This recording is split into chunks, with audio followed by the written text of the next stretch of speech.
আসসালামু আলাইকুম প্রিয় দর্শক, কেমন আছেন আপনারা? আশা করি ভালো আছেন। আমি আপনাদের দোয়ায় ভালো আছি। আজকে আমি আরেকটি রেসিপি নিয়ে আসছি। মিষ্টি বানাবো, রসগোল্লা। আমার যা যা লাগবে আমি বলে দিব। চিনি লাগবে আর দুধ, ভিনেগার, এই দিয়ে আমি মিষ্টিটা বানাবো। আসুন তাইলে আমরা মিষ্টিটা বানিয়ে ফেলি। এখানে আমার ভিনেগার আর দুধ আছে, আমি ছানাটা কেটে নিই। সেই পর্যন্ত আমার সাথেই থাকবেন। কাটার জন্য আমি এখানে একটা ফ্রাই প্যান বসাই দিচ্ছি। আমি একটু পানি দিব যাতে দুধটা ছিটে না যায় গরমে, সেই জন্য আপনারা ওইভাবে দিবেন। তাইলে আমি এখন দুধটা কেটে ঢেলে দিচ্ছি। আমার এখানে আরঙ্গের 1 লিটার দুধ, ফুল ক্রিম আছে। ফ্রেশ দুধ হইলে ছানাটা ভালো হয়, কিন্তু আমার এখানে ফ্রেশ দুধ পাবো না, সেই জন্য আমি আরঙ্গের দুধটা নিছি। আমি ঢেলে দিলাম হাফ লিটার, পরে আরও হাফ লিটার ঢেলে দিব।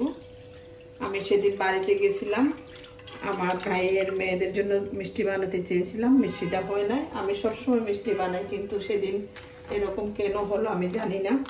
সেই জন্য ওদের জন্য আজকে আমি মিষ্টিটা বানালাম। ওরা যদি দেখে শিখে নিবে।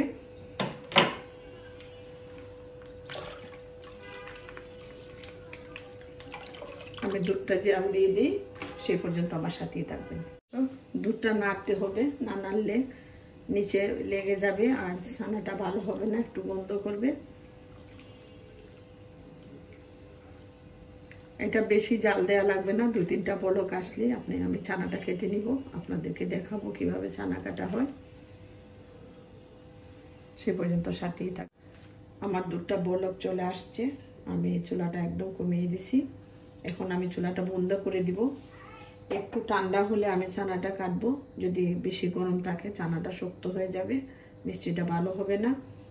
একটু তাপটা বের হয়ে যাক, তারপর আমি ছানাটা বানাবো। সেই পর্যন্ত আমার সাথেই থাকবেন। দুধটা কিছু ঠান্ডা হয়ে গেছে। এখানে আমার 2 টেবিল চামচ ভিনেগার আর 2 টেবিল চামচ পানি আছে। আমি আস্তে আস্তে দিব আর নাড়াচাড়া করব। একসাথে দেয়া যাবে না, আর বেশি গরমও দেয়া যাবে না। যতটুকু সময় লাগে ছানা কাটতে ততক্ষণ নাড়াচাড়া করবেন। যদি 2 টেবিল চামচ থেকে কম লাগে, ছানাটা হয়ে যায়, তাইলে কম দিবেন। আর যদি আরো বেশি লাগে বেশি দিবেন, কোনো সমস্যা নাই। এটা আস্তে আস্তে হবে।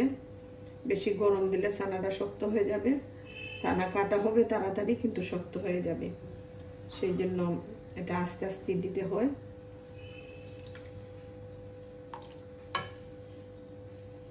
আপনারা চাইলে দই দিয়েও ছানা কাটতে পারবেন, সেটাও ভালো হয়। দই দিয়ে কাটলে অনেক ভালো হয়, কারণ ছানাটা অনেক বেড়ে যায় দই দিলে। সেটাও খারাপ না, অনেক ভালো। আমি বাকিটুকুও দিয়ে দিচ্ছি। এখন একটু নাড়াচাড়া করব, সেই পর্যন্ত আপনারা আমার সাথেই থাকবেন। আমার ছানাটা হয়ে গেছে, দেখেন কত সুন্দর হয়েছে। আমি একটু হাত দিয়ে দেখাচ্ছি, দেখেন কত নরম হয়েছে। আপনারা এইভাবে নরম করে ছানাটা বানাবেন। আমি এখন ঢেলে নিব, তারপর ছানাটা ধুয়ে নিব। সেই পর্যন্ত আমার সাথেই থাকবেন। ঢেলে নিব।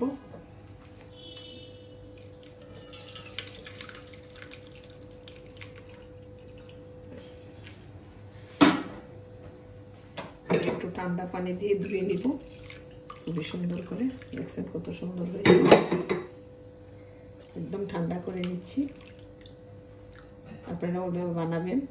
আমি আরো পানি দিব যাতে টক জিনিসটা না থাকে, ভিনেগার টকটা যাতে চলে যায়। আর দই দিয়ে কাটলে ধোয়া লাগে না, সামান্য ধুলেই হয়। আমি আরো দেব পানি। এখন আমি এটা বলিয়ে রেখে দিব 2 ঘন্টা 2.5 ঘন্টার জন্য। তারপর মিষ্টিটা বানিয়ে নেব। 3 ঘন্টা রাখলেও ভালো হয়, সেটা আপনার পানির উপরে নির্ভর করে কতটুকু ঝরে যায়। সে পর্যন্ত আমার সাথেই থাকবেন। আমার এখানে 1 লিটার দুধের ছানা। আমি এখানে 1 চামচ কর্নফ্লাওয়ার, 1 চামচ ময়দা, 1 চামচ দুধ আর হাফ চামচ চিনি, আর 1 চিমটি এলাচের পাউডার আর বেকিং সোডা বা পাউডার যাই বলেন 1 চিমটি দিয়েছি। এটা খুব বেশি দেয়া যাবে না, এটা কম করে দিতে হবে। এখন আমি এটা মথে নিই, তারপর আপনাদেরকে দেখাবো। সেই পর্যন্ত সাথেই থাকবেন। আর আমি আধা চামচ ঘি দিব, এটা আপনাদেরকে দেখাইলাম না, আমি মুখে বললাম। আসুন আপনারা আমার সাথেই থাকবেন। দর্শক, আমি চিনিটা পাউডার দুধটা দিয়ে দিলাম, এখন মাখিয়ে নিব। আর এখানে বেকিং পাউডার আর এলাচের পাউডার, ময়দা, কর্নফ্লাওয়ার একসাথে মিশিয়ে নিচ্ছি, এটা পরে দিব, আপনাদেরকে দেখালাম। এটা আস্তে আস্তে আমি মথে নিচ্ছি, এটা বেশি জোরে মথা যাবে না। আমার ছানাটা অনেক ভালো হয়েছে, একদম তুলতুলে হয়েছে। আপনারা এইভাবে কাটবেন ছানাটা। আমি একটু মাখিয়ে নেই। এখন আমি গুঁড়া জিনিসটা দিয়ে দিলাম আর ঘি দিব হাফ চামচ। এটা আমি মাখিয়ে নিয়ে আসি, সেই পর্যন্ত আমার সাথেই থাকবেন আপনারা। আমি এখন চিনিটা দিয়ে দিব, আমি 2 কাপ চিনি দিব আর 2 কাপ পানি দিব। আমি 2 কাপ চিনি দিলাম, চাইলে আপনি 3 কাপও দিতে পারেন, তাইলে আমি 3 কাপই দিচ্ছি, পরে আর দেয়া লাগবে না, সে পর্যন্ত আমার সাথেই থাকবেন। 2 কাপ, এখন দিয়ে দিলাম আরেক কাপ। আমি 3 কাপ পানি দিলাম, এখন চুলাটা ধরাই দিচ্ছি। শিরাটা জাল হোক, আমি মিষ্টিগুলি বানাই নিব। আমি এলাচের পাউডার মিষ্টিতে দিছি, এখন আর শিরাতে দিব না, সে পর্যন্ত আমার সাথেই থাকবেন। শিরাটা জাল হচ্ছে, আমি এখন হাতে একটু তেল লাগিয়ে মিষ্টিগুলো বানিয়ে নিব, সেই পর্যন্ত আমার সাথেই থাকবেন। 1 লিটার দুধে আমার 8টা মিষ্টি হয়েছে। এগুলো পাউডারের দুধ, গুলানো কি জানি না, লিকুইড আড়ঙের দুধ জানি না, পাউডার দুধ মিশায় কি না বলতে পারবো না। খাঁটি দুধ হইলে ভালোই তো। আমি একটু দুধ দিলাম যাতে ময়লাটা আলাদা হয়ে যায়, আপনারাও তাই করবেন, দেখবেন আস্তে আস্তে ময়লাটা আলাদা হয়ে যাবে। আমি এখন মিষ্টিগুলা ছেড়ে দিব। বিসমিল্লাহ।